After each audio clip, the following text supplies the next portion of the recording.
Assalamualaikum warahmatullahi wabarakatuh. Jadi di video kali ini kelompok kami akan membahas tentang tugas kelompok struktur sistem basis data dari modul 8.1 sampai ke 9.4. Jadi untuk memulai, izinkan kami memperkenalkan diri. Yang pertama dari sebelah kanan saya Rizky Nofrizal, setelah itu belakang saya Riva Yudika Permana, yang sebelah kiri saya Hengki Kurniawan, dan saya sendiri Bintang Prastio Kusuma Wicaksono. Jadi untuk soal pertama di modul 8.1 Modeling Historical Data, seperti yang terlihat dari skenario, soalnya mencari kata frasa yang menunjukkan historical data, yang dimana bisa terlihat yang pertama adalah renewed annually untuk kata frasa yang pertama, kontrak diperbarui setiap tahun. Yang kedua may change, informasi berubah seiring waktu. Yang ketiga go back several years, perlu akses ke data lama. Yang keempat dan terakhir in place on a particular date, perlu tahu kondisi di tanggal tertentu. Untuk selanjutnya soal ketiga yang bisa terlihat dari skenario nya, yang dari kesimpulannya dari skenario ini, toko ingin menambahkan sistem riwayat penyewaan sehingga mereka dapat menyimpan catatan rinci tentang setiap kali DVD disewa dan dikembalikan. Yang dimana jawaban dari skenario ini hanyalah perlu untuk menambahkan satu tabel, yaitu tabel rental yang beratribut dari yang pertama rantai ID yaitu primary key, yang kedua customer ID itu adalah foreign key dari tabel customer, DVD ID foreign key dari tabel DVD, rental date time dari untuk menyimpan tanggal dan waktu di mana customer menyewa DVD. Setelah itu yang terakhir return date time untuk menyimpan tanggal dan waktu customer mengembalikan DVD. Setelah itu lanjut ke modul 8.2 yang dilanjutkan teman saya yaitu Riva Yudika. Riva Yudika bisa dipersilakan. Baik, jadi di sini saya akan melanjutkan untuk yang bagian 8.2 untuk soal yang pertama. Jadi yang pertama itu ada tabel tentang traffic officer. Simbolnya itu ada tanda pagar dengan atribut number dan keterangan nomor petugas. Lalu yang kedua ada simbol bintang dengan atribut first name dan keterangannya adalah nama depan. Lalu yang ketiga ada simbolnya tanda bintang juga dengan atribut last name dan keterangannya adalah nama belakang. Lalu yang terakhir ada simbol bintang juga dan atributnya adalah present dengan keterangan wilayah tugas. Lalu di tabel kedua ada speeding ticket. Simbolnya yang pertama ada tanda pagar dengan atribut number dan keterangannya adalah nomor tiket. Lalu yang kedua ada simbol bintang dan atributnya adalah location. Keterangannya adalah lokasi pelanggaran. Lalu yang ketiga ada tanda bintang dengan atribut miles atau kilometer over speed limit. Keterangannya adalah kecepatan melebihi batas. Lalu yang selanjutnya ada tanda bintang dan dengan atribut driver license number. Keterangannya adalah nomor SIM pengemudi. Selanjutnya ada tanda bintang juga, atributnya adalah vehicle registration ID. Keterangannya adalah nomor kendaraan. Selanjutnya ada tanda bintang lagi dengan atribut officer comment. Keterangannya adalah catatan petugas. Lalu simbol terakhir ada FK, itu foreign key. Atributnya ada date dan keterangannya adalah itu mengacu ke entitas day. Lalu yang ketiga ada tabel day. Untuk simbol yang pertama ada tanda pagar dan atributnya adalah date, keterangannya yaitu tanggal. Lalu simbol yang kedua ada tanda bintang dan atributnya adalah temperatur, keterangannya adalah suhu rata-rata hari itu. Lalu simbol yang terakhir ada tanda bintang juga dan atributnya adalah weather condition. Keterangannya adalah kondisi cuaca, cerah, hujan, berawan, dan lain-lain. Selanjutnya akan dilanjutkan oleh teman saya. Oke, untuk tugas 8.3 yaitu terdapat riwayat pembuatan DFD untuk riwayat harga buku komik. Di sini terdapat dua tabel, yaitu yang pertama ada card price story sebagai tabel utama yang berhubungan kuat dengan vintage card. Yang pertama yaitu ada comic price story. di sini terdapat price history ID sebagai premier key untuk ID unik riwayat harga dengan tipe data integer. Yang kedua itu ada comic book ID foreign key sebagai kunci asing dari buku komik dengan tipe data integer. Yang terdapat sales date untuk tanggal penjualan atau pencatatan. Yang setelah itu ada price untuk harga yang tercatat. Itu ada grade, condition, dan kondisi grade atau komik. Nah, itu dia berhubungan langsung dengan table comic book. Dalam comic book ini terdapat comic book ID sebagai premier key. Nah, itu untuk ID unik buku komik dengan tipe data integer. Setelah itu ada title yaitu judul komik dengan tipe data varchar. Setelah itu ada publisher untuk penerbit dengan tipe data varchar, terus issue number dengan nomor edisi, dan publication date sebagai tanggal publikasi. Untuk soal yang ketiga yaitu riwayat harga mobil antik, pembuatan DFD-nya yaitu seperti ini. Yang terdapat car price history yang berhubungan kuat dengan vintage car. Untuk car price history terdapat history ID yaitu sebagai premier key. Untuk ID unik riwayat harga, setelah itu ada Carvin untuk sebagai foreign key dari kunci asing dari mobil antik. Yang ketiga ada sale date yaitu tanggal penjualan pencatatan. Keempat ada sale price yaitu harga penjualan. Yang kelima ada condition grade, kondisi mobil, dan yang terakhir ada provenance notes yaitu catatan riwayat kepemilikan.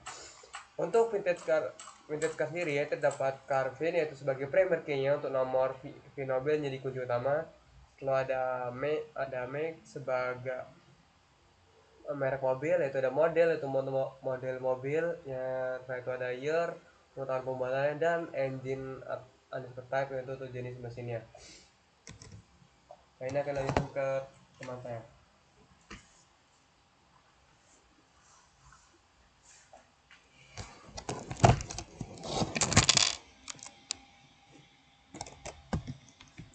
Baik, akan saya lanjutkan di sini. Ada pertama itu yaitu ada entitas dan atributnya. Di bagian customer berisi data pelanggan yang melakukan pemesanan.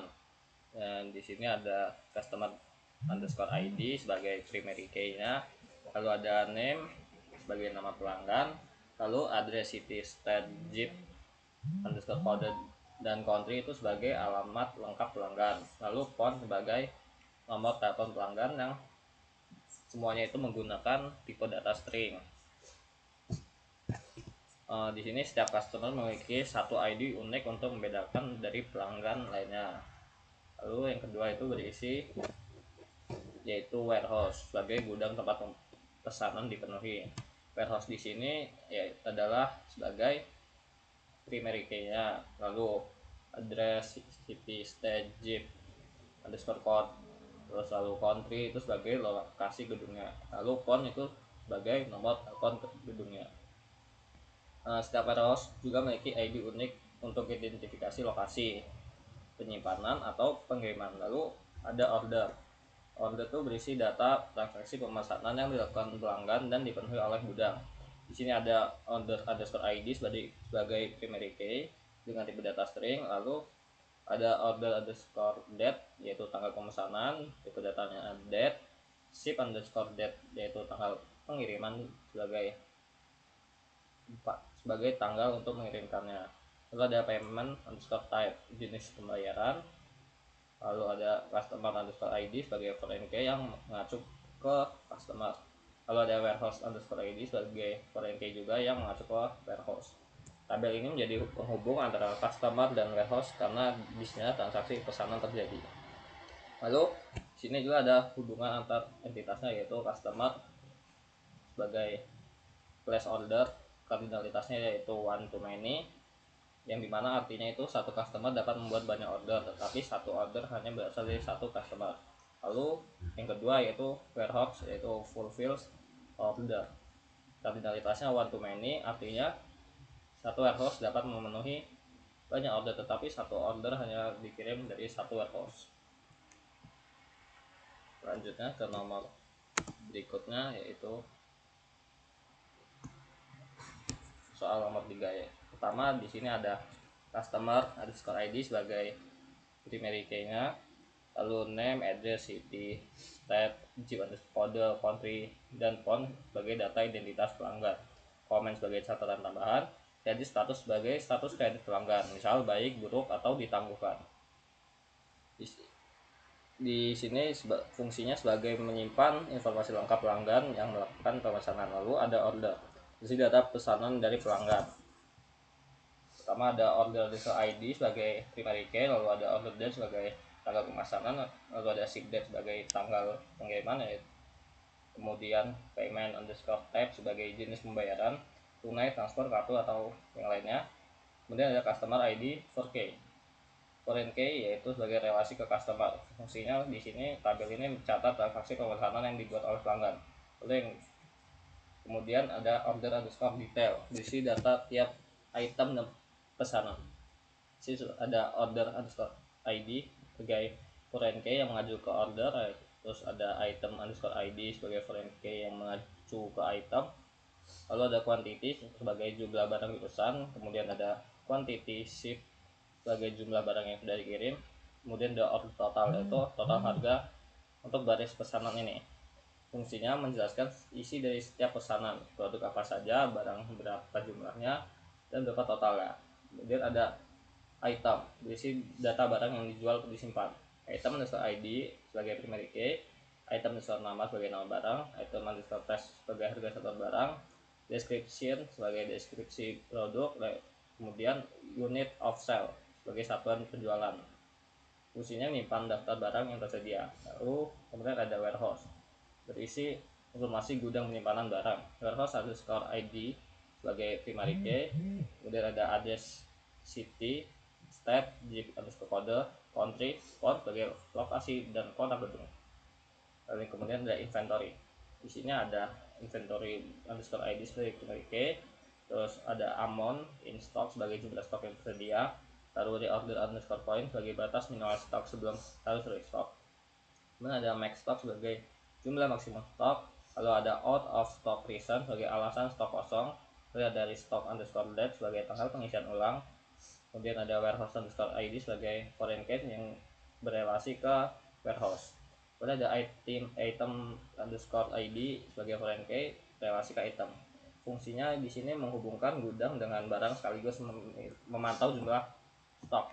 Nah, di sini ada hubungannya antar entitas yaitu customer itu sebagai place order, kardinalitasnya satu customer banyak order, artinya satu pelanggan bisa membuat banyak pesanan. Kedua ada order contents, order detail, kardinalitasnya satu order banyak order detail.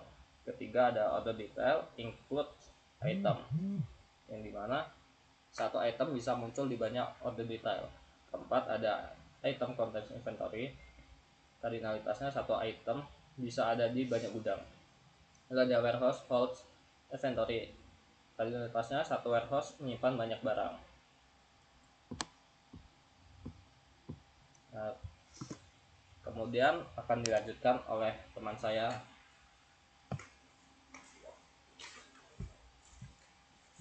Baik, izin melanjutkan. Jadi soal kali ini adalah modul dari 9.1 yaitu Introduction to Relational Database Concept. Soalnya adalah Identify the Integrity Rules. Yang soal dari soal pertama, a column must contain only values consistent with the defined data format of the column, yang merujuk ke domain integrity. Domain integrity ini memastikan bahwa nilai-nilai dalam sebuah kolom valid. Misalnya kolom tanggal hanya menyimpan tanggal dan kolom usia hanya menyimpan angka dalam rentang tertentu. Yang kedua adalah define the relationally correct state for a database. They ensure that user can perform only those operations that leave the database in a correct, consistent state. Itu merujuk ke entity and referential integrity rules. Kata ini adalah serangkaian aturan yang menjaga seluruh basis data tetap konsisten dan secara logis benar setelah setiap operasi insert, update, dan delete. Yang ketiga adalah a primary key must be unique and no part of the primary key can be null, yang merujuk ke entity integrity. yang menjamin bahwa setiap baris dalam tabel dapat diidentifikasi secara unik. Kunci utama tidak dapat memiliki nilai duplikat atau nol. Yang keempat, a foreign key must match an existing primary key value or else be null, yang merujuk ke kata referential integrity, memastikan hubungan antara tabel konsisten. Sebuah kunci asing di satu tabel harus merujuk ke kunci utama yang valid di tabel lain. Yang kelima adalah the data stored in a database must comply with the rules of database, yang merujuk ke kata overall database integrity. Kata ini mencakup semua aturan domain dari domain, entitas, dan referensial, memastikan bahwa semua data dalam basis data akurat, konsisten, dan valid sesuai dengan batasan yang ditentukan. Selanjutnya akan dilanjutkan ke teman saya Rifa, silahkan. Baik, jadi selanjutnya di sini ada soal untuk yang 9.2 adalah basic mapping the transformation process. Jadi di sini kita mengubah entitas menjadi tabel.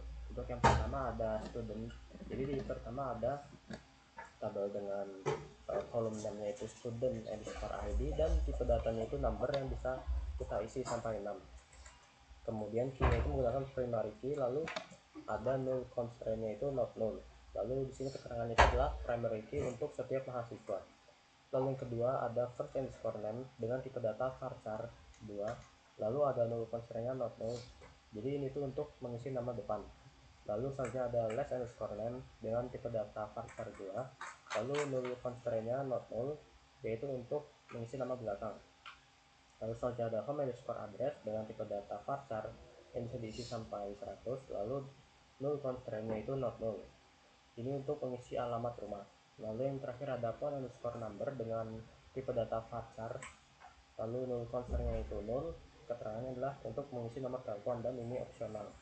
Selanjutnya ada tabel bank. Yang pertama itu ada kolom namanya bank underscore ID dengan tipe data number yang bisa diisikan dengan 4 angka. Lalu key-nya adalah primary key. Lalu untuk null constraint-nya itu not null. Keterangannya adalah ini adalah ID bank. Yang kedua ada account underscore ID dengan tipe data number dengan key primary key dan null constraint-nya not null. Ini adalah mengisi ID akun nasabah. Yang selanjutnya adalah customer underscore name dengan tipe data varchar. Lalu null constraint-nya not null dan keterangannya adalah nama nasabah. Lalu yang selanjutnya ada customer underscore balance dengan tipe data number. Lalu null constraint-nya not null. Ini untuk mengisi saldo akun. Lalu yang terakhir ada customer underscore home underscore address dengan tipe data varchar dengan null constraint-nya null. Ini untuk mengisi alamat rumah nasabah. Baik, selanjutnya akan dibacakan oleh teman saya. Oke, untuk yang 93 itu relationship mapping, yaitu transfer relationship into virgin key columns, yaitu akan memetakan aktivitas food, item order, dan order line dari gambar tersebut. Ini pertama dapat frequent diner card ID, ini tipe data itu foreign key dengan optionality itu opsional. Setelah itu terdapat staff ID, tipe datanya foreign key dengan optionality itu opsional. Setelah itu terdapat shift code untuk itemnya itu foreign key dengan optionality opsional. Setelah itu terdapat order number yaitu PK or foreign key, ya optionality adalah wajib. Jadi setelah itu ada food item number sebagai foreign key dengan optionality-nya itu wajib. Atau ada regular menu kode yaitu foreign key dengan optionality-nya opsional. Dan yang terakhir ada promotional menu code untuk key-nya itu foreign key dan optionality-nya itu opsional. Nah, ini akan dilanjutkan oleh teman saya. Baik, di sini adalah jawaban dari soal nomor 1 dari 9/4 yaitu subject mapping. Di sini ada tabel partner dengan ID-nya itu primary key dengan tipe data integer, lalu ada first name sebagai nama depan, yaitu kemudian ada last name sebagai nama belakang, type sebagai tipenya, expertise, specialty, and authorities underscore expand underscore image, lalu ada supervisor underscore ID sebagai integer dengan tipe datanya integer. Nah, di sini kemudian ada soal nomor 3-nya, yaitu subtype map. Yang di materi subtype mapping, pertama ada subtype implementation dengan elemen table. Aturannya satu table berisi semua atribut subtype dan atribut umum dari seluruh subtype. Lalu ada elemen kolom, tambahkan kolom tipe discriminant kolom untuk menunjukkan jenis subtype. Lalu ada identifier, aturannya gunakan satu primary key bersama untuk semua instance subtype dan subtype. Kemudian ada elemen relationship, aturannya sebuah hubungan diterapkan dari tabel subtype ke tabel lain. Kemudian ada elemen integrity constraint rules, aturannya check constraint memastikan hanya kolom tertentu yang aktif berdasarkan nilai subtype atau tipenya.